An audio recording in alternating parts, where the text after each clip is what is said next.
What is going on, my friends? Today we're talking about Assassin Skarlet. Probably you're surprised. I was surprised as well. And the reason why I got the inspiration for this video is simple. Today I was using the real deal team to beat more or less every single one of the 180 plus fights in the Fatal Shuri Tower. And I was like, you know what? I was too harsh on Assassin Skarlet. It is true I never bashed her like being bad or anything. In fact, I truly believe that she's the best Skarlet in the game. And today I'm going to prove it by doing a masterclass video on Skarlet. This video is going to be divided into two parts. The first part is going to be me showing you how you can make sure that Assassin Skarlet can spam her special one. In other words, you can do special one loop with her because she doesn't have stun or something like this. And I can do that with only 3 pieces of gear, and all of them are free to play. So you can achieve that, and she can do that at Fusion 0. There is, of course, it's not perfect. I'm going to tell you all the issues that this strategy has, but it is possible. You can achieve that without any issues whatsoever, and you should know actually how to make sure that you don't get wrecked by using that strategy. So, first thing first, I will be using one of the key items. Special thanks for Shaolin Monk. This one, it is super cool for all characters that cannot snare and for all characters that can do any type of loops, because the critical hits gain 34% more power upon impact and 26% chance to apply snare on combo ender. Now, the thing for this piece is that any fusion will do. You can have it at Fusion 0. If you just unlock it from the crypt, you can use it. The thing is, you need to have critical chance as high as possible. So we have revolvers, 25% critical hit chance boost. We have this piece that doesn't really give critical hit chance, but we have the Grim Essence. 20% power generation boost. Since we're doing special one loop, we will require power. And 50% critical hit chance boost against enemies affected by bleed. And guess what? They'll be bleeding. And this leaves us with the 4th place open.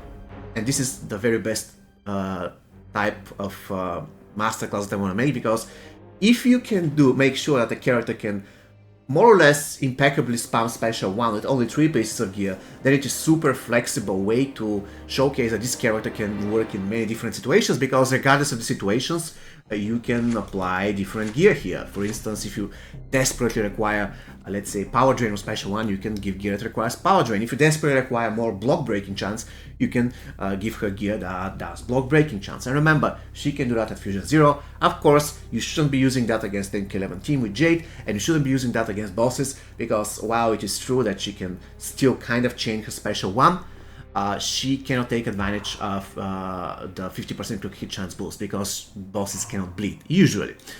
We already know that there are exceptions to the rule. Now, there are 2 more characters here. Elizabeth Baraka is not really that much required. If you want, you can use somebody else. It's not really necessary to be 100% Elizabeth Baraka. The reason why he's supporting is because he gives 25% critical hit chance boost. And we have Assassin Kitana. She can be any fusion. Fusion 0 will do. You're not going to use her at all. She's there just to give 30% more power. Look at this. Assassin character generate 30% more power. That's pretty awesome. Now I'm going to showcase how you can do first the special one loop using Assassin Skarlet. Unfortunately, Assassin Skarlet was one of the characters that got birthed. Why I'm saying that? She has 2 combo enders. Currently, her special one will connect after her 2nd combo ender, and in the past, this wasn't the case. In the past, her special one would connect after both of her combo enders. So now you have to live with the fact that only one of them connects for some reason. Probably it's bug, nobody knows. Anyways, let's demonstrate how it works. Now this is the first combo ender, which is the bad combo ender, so you shouldn't really do special one after this combo ender. I'm going to do it right now. Actually I missed. Anyways, now this is the good combo ender. You do the combo ender, then you do special one, and you can see that this guy is going to be in trouble. Okay, then we keep on, and now we're going to cancel this combo ender. We're going to do special one. We're getting a lot of power generation thanks to a couple of factors, one of them being Assassin Kitana, the other one being the fact that he's bleeding, so we're getting additional power generation and critical hit chance, and we're critting more or less all the time. So we can do that forever. As you can see, there is one problem, and the problem is that we need to rely on the item for snare.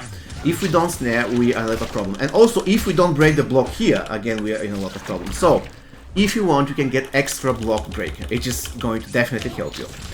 Okay. We're going to cancel the combo ender. We're going to do this one. And you can spam special one forever. You can spam special one as much as you want. And once again, this strategy requires just 3 pieces, all of them are free to play friendly, so every single person can do that. And it also, Baraka isn't that important, to be honest with you. but Kitana is important for 30% power generation. You can see at any point I don't have any issues with the power. Not at all. I don't have any issues with the power. I always have at least 1 bar of power, and he always has no power because of Skarlet passive. Look at this. While Skarlet is active, she steals 1.66% of the bleeding opponent's power every second. So as long as he's bleeding, I'm okay. I have 0 issues because he cannot do anything. However, here is when the strategy falls apart, and you should know this is the case. I'm going to let this guy escape. The problem with this strategy is that if they have power, okay, then I'm going to continue. You can see at this point he's going to wreck me with special attack, because if they have power, you cannot really do that. You have to make sure they don't have power. Look at this. I'm going to cancel the combo ender. Actually, it might work if they're cornered. So if they're cornered, probably always the best. But what I'm trying to say is that sometimes, since they have tons of power, they will take advantage of the fact that there's this slight period of time when they're wobbling, and you just finished your combo and you're swinging for a new combo, and they can take advantage of that in order to absolutely destroy you with special attack. Okay. Oh, this was the bad combo ender. I didn't have to do that. Yeah, you see the bad combo ender, he immediately tagged out. So you don't have to do this combo ender ever. Let's see what I'm going to do to Classic Scorpion. Okay, this is the next problem. Sometimes you're going to fail to break the block. And if this is the case, then you're in a lot of trouble. So the fourth piece might be very well a piece that gives extra unblockable chance. Pretty good. Okay, let's see now. Again, I failed to break the block once again. And I'm pretty lucky that Scorpion decided not to blast me with special 2, but instead he tried to do basic attacks on me for some weird reason. But as you can see for now, I cannot get hit with this strategy. It is super cool. Okay, this is the good combo ender, so you can do combo ender followed by special one. Probably there is a way to improve that, in the sense that you can do it better. Like if you have extra power generation, you don't even have to do combo ender, stuff like this.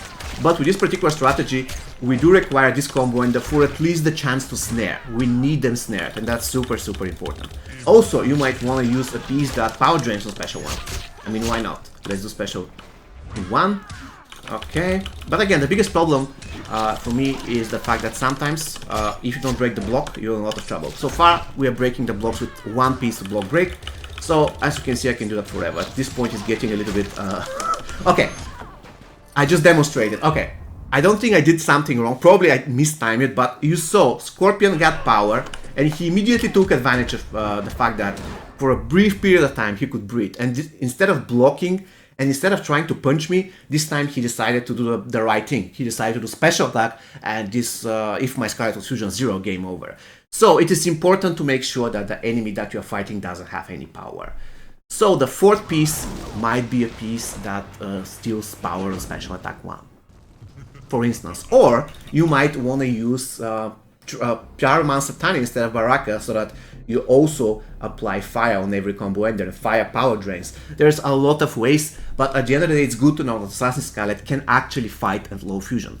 And now, what else I want to showcase? I want to showcase that Assassin Skarlet actually is incredibly useful to have at fusion 0 if you want to kill all the enemies. I mean, all of the enemies. Of course, this is more a pay-to-win strategy, but I want to make sure that you are aware that it exists. Now, we're going to use specific gears. The first gear is going to be, let's see, Skarlet's gear. Surprise, where are you? There you go. Now, why is this important? Because it gives 41% max health boost. This is not the important part. The important part is that bleed applied to the enemy lasts 38% longer. That's crazy. And also what we're going to do is we're going to use another epic, a rare piece. And in this particular setup, of course, the epic doesn't have to be maxed out. The higher the fusion, the better, but as long as you have it, it's going to be great. However, this piece, the Finka, must be maxed out. It's coming from the Cold Tower, I believe. The Cold Tower, is it Cold Tower? Cold War Tower, it's going to be, probably it's going to remain to Cold Tower only. But anyways, it increases the bleed chance, the damage boost, and look at this, 35% critical hit chance boost, and dots can critically hit. Thus, you can kill the entire enemy team just using Skarlet and Melina. Of course, for further damage, you can get this guy, this incredibly good guy, Noxious Reptile, who is going to boost our damage by additional 30%. So let's see how fast they're going to die. Remember, I'm not going to do anything to them, I'm just going to block, and I want to see how fast and if I'm going to kill them. Remember that bleed is based on the percentage of health. So even if they have 2 million health, it's going to be the same situation.